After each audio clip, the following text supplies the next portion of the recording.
It's good to have you with me again here on the Morning Mindset Edition. My name is Kerry Green. I just realized many times I start these morning mindsets and I don't even introduce myself. How rude.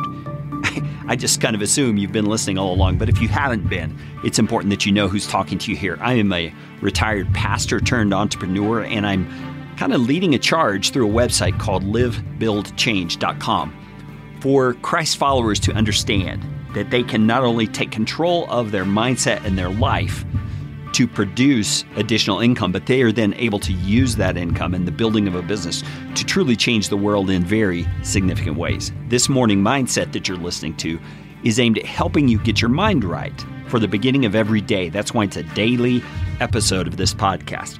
So we've been looking at Romans chapter 8. We just got into verses 5, 6, and 7, all the way through verse 8, actually. And we talked yesterday about what it means to set your mind on the Spirit rather than setting your mind on things of the flesh. Now, what I want to focus on today is two things. First of all, that you have not only the choice every day, but the responsibility every day to set your mind somewhere. Now, think about that for a moment. It may be a little bit of a surprise to you. You may not actually have considered that you have the ability to choose your mindset. You may think that it's something that just happens in response to circumstances that come into your life. But if you'll think very carefully about it, you have the ability to set your mind on certain things, certain types of things, certain areas of content or topics or information. You did it all the way through school. You've done it your entire life. When you have a hobby, you kind of set your mind on those things and you focus on it. When you have a particular role or task at work, you set your mind on that and you apply yourself to it. And that has to do with your attention and your thinking and all those kinds of things.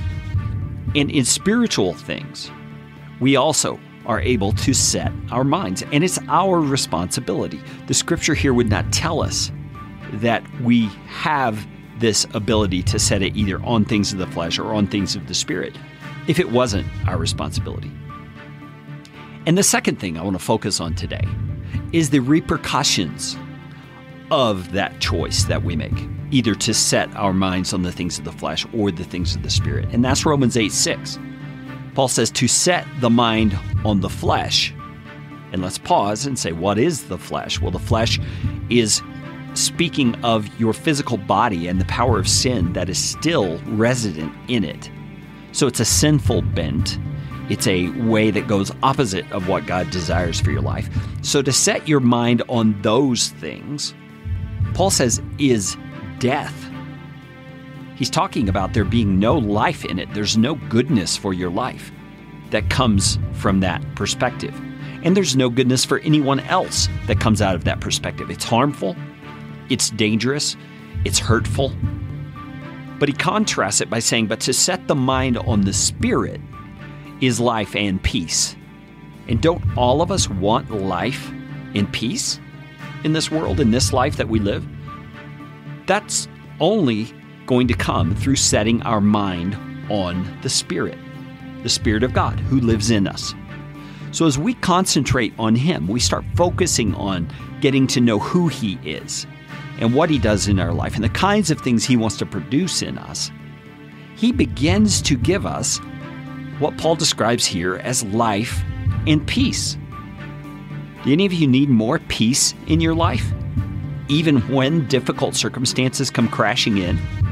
Even when you have hard situations you have to face and endure and struggle through, do you want more peace?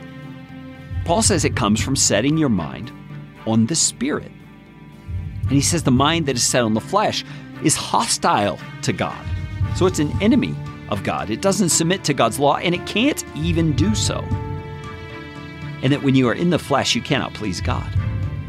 So our desire today is to look about our atmosphere, our surroundings, and see who is around us, see what opportunities we have today, and look at the aspect of this that Paul's emphasizing. You can bring life and peace into those circumstances by setting your mind on the Spirit of God.